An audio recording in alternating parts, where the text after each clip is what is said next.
Isang mapagpalang araw po sa inyo lahat mga kaagapay at maligayang pagbabalik po sa aking munting channel, ang Kaagapay Mark. Bali ngayong araw mga kaagapay, babalikan natin si Nathan, yung batang labas ang bituka. Ayan, may dadalhin tayo sa kanilang cash. Ayan, shoutout nga po pala kay Sir Marcial Yueño ng USA.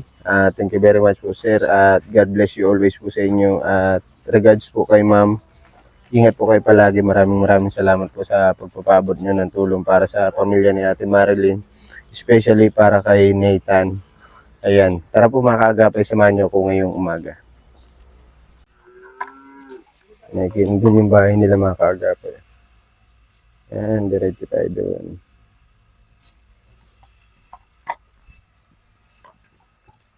Ganda ng sikat ng araw. Pasado ano na po, 7 AM.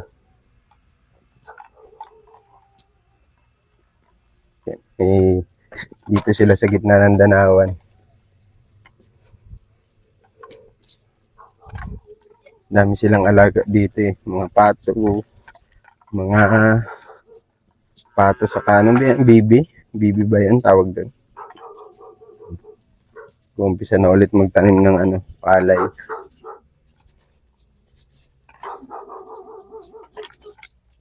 Sinalubong na tayo ng aso. Ito hindi nila to sariling bahay mga kaagapay, bali nakikituloy lang sila Ate Marilyn. Sa kanilang biyanan daw po ito. Hello.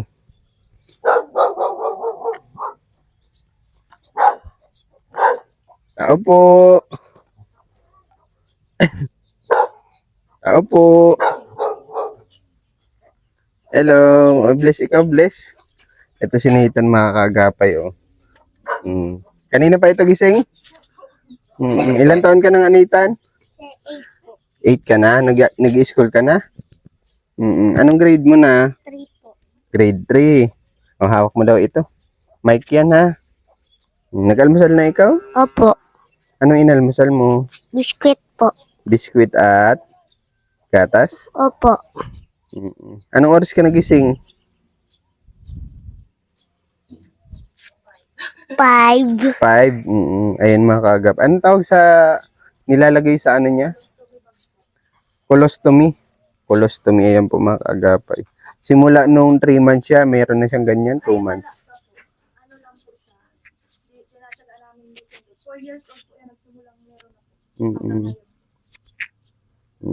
Gusto mo na bang mawala yung mo? Opo. Bakit? Nahihirapan ka na?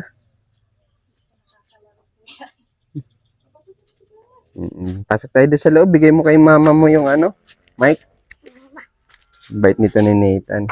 Ang tabi kayo ni mama mo. Asan si mo? Si mister mo? Nandyan po, tulong. Anong oras na po nag-uwi kagabi ay? Nag-overtime. Opo, galing sa San Jose. San Jose, Talisay? Nagkarga po sila ng mga pids daw po. Pids? Opo. Oo. May iba pa pala siya racket. Opo. Kailangan ay magastos. Magastos yung ni Nathan. Magkano isa bili mo niyan Ate Marilyn? 1 to po. 1 to isang box? Opo. Ilang days siya nagagamit yun? Ano po, 10 araw po. Minsan nga po, mga lang po, mga 7, 5, kasi po, minsan po nadalawa ako ng palit. Kagaya po kahapon, nagdalawa po akong palit. Nalik po kasi ay. Nalik? Opo. Yung mumurahin lang siguro yun, Hindi, ma'am. Yeah. Nalik mo sa host niya? Hindi, dito po sa ganyan. Okay. Ganyan po. Kung malapit na ang pasukan mo, Nathan, kailan ang school mo ulit? June 8. June 8 po. May gamit ka na sa school? Opo. Uniform na lang. Uniform? Opo, sapatos. Sapatos? Nag-utay-utay na kami ay. Buti kahit ganyan siya, bibo siya, Siya nga po. Hindi siya yung bata na kapag may sakit, Hindi man po. nagmumukmuk lang, Hindi. Kapag nagmumukmuk lang po siya, kapag sinasakit nga po siya, namimilipit po talaga siya sa sakit. Alam mo na yun kapag ganun. Opo, alam ko na po. Kahit hindi siya magsabi. Opo, alam ko na po yun. Tapos namumutla po siya. Mm-mm. Kawawa na ito si Nathan. Pero nakikita ko sa bata, lumalaban siya. Siya nga po. Talagang pinapakita niya na hindi siya mahina. Kaso, Ano ba sabi ng doktor sa iyo, Ate Marilyn? May chance pa ba matanggal yan? Po, meron po. Okay, Kaso very good. madami daw po pa proseso.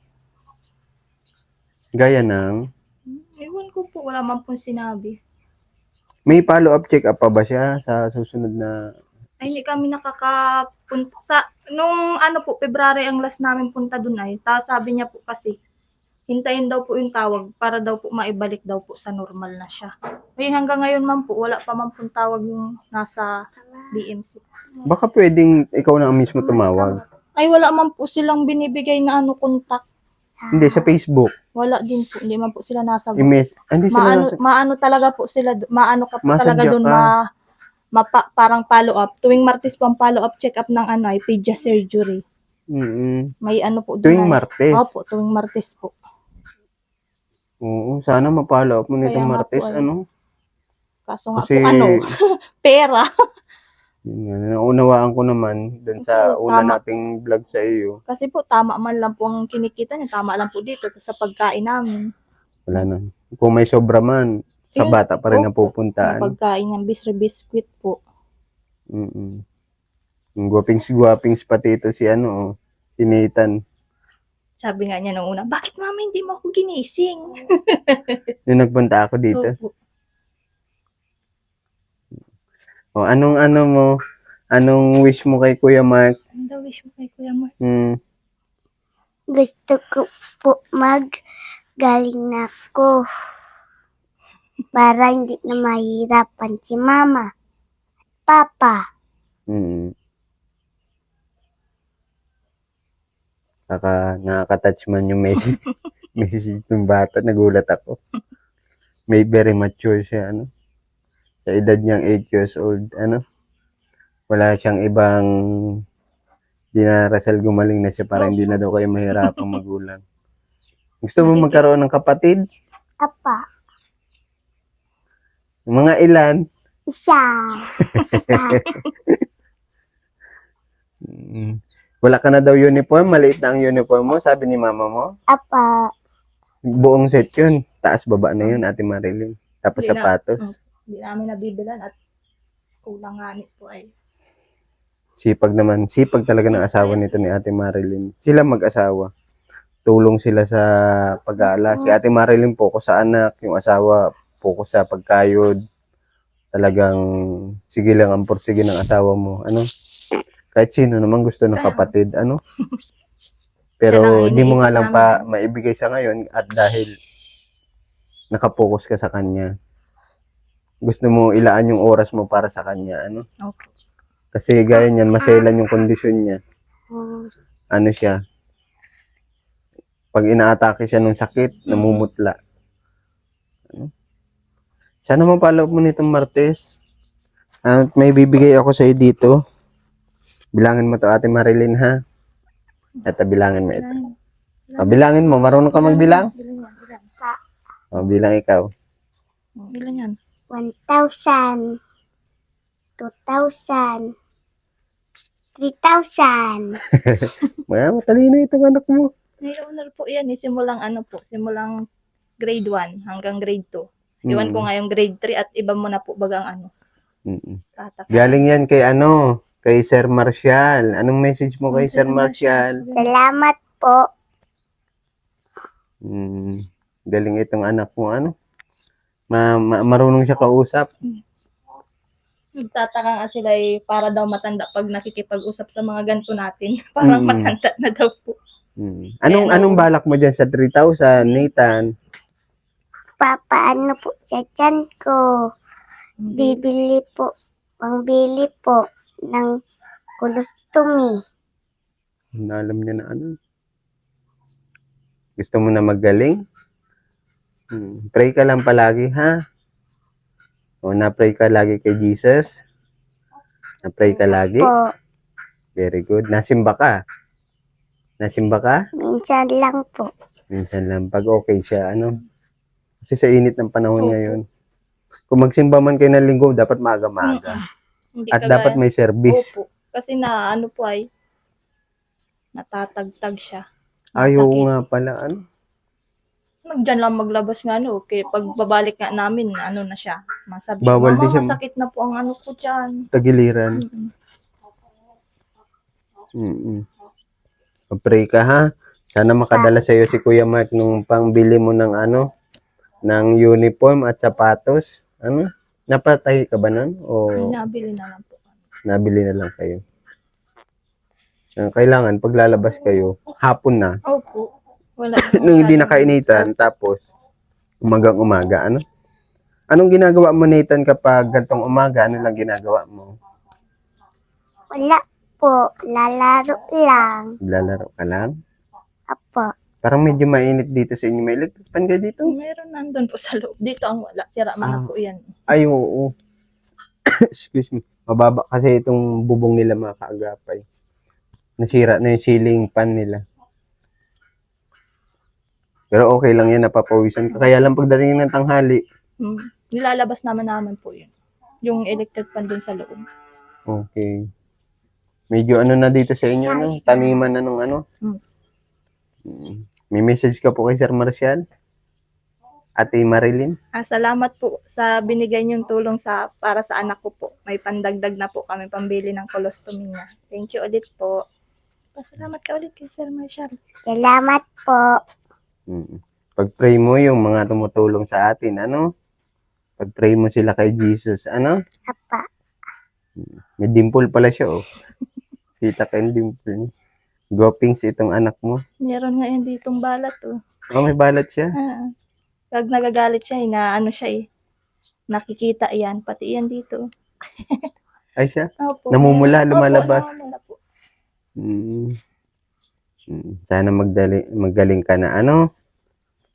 Pray namin. Pasama namin sa pray namin na maging okay ka na. Para hindi ka na nahihirapan. Sama natin mga kaagapay sa dasal natin si Nathan. Yan. Pag napadaan po kayo ng simbahan, saglit po kayo at pagdasal natin si Nathan na sana maging okay na at ma-check up na siya ng doktor kung ano pa yung mga proseso na kailangan. Di baling medyo matagal yung proseso basta sigurado, ano? Opo. Tapos update na lang ako sa iyo kung ano yung mga nabalitaan mo sa BMC kasi mamamasahe ka eh. Kaya nga, hindi ko alam po. Ang gawin mo na lang, Ate Marilyn, ganito. Sumadya ka. Siguro, naiiwan mo ba yung anak mo sa asawa mo? Naiiwan mo naman, ano? Siya po. Kaya niya alagaan. Pero Kasi, pag nagpunta kami doon ng Martes po, kailangan siya para ma-check. Ma-check upan. magastos sa pamasahe. Sige, lalo yan, kailangan niya yung pera para sa colostomy niya. Isang box nun, 1-2. Opo. Ilang pieces yun? 10 10 pieces? lang po. Pag dyan ka kasi sa dait, 250 isang peraso lang. Sa online ka naman nabili? Opo, sa online na po ako nabili. Para mas nakakamura. Kilala mo na ako, Nathan? Apa. Anong pangalan ko? Kuya Mark. Very good. Kung galingan mo lagi sa school, ha? Apa. Huwag ka masyadong malikot at meron kang colostomy, ha? Pa. Napunta na din ako, Ate Sige Marilyn, po. ha? Bye-bye na, Nathan. Apa. Salamat po ulit. God bless sa inyo.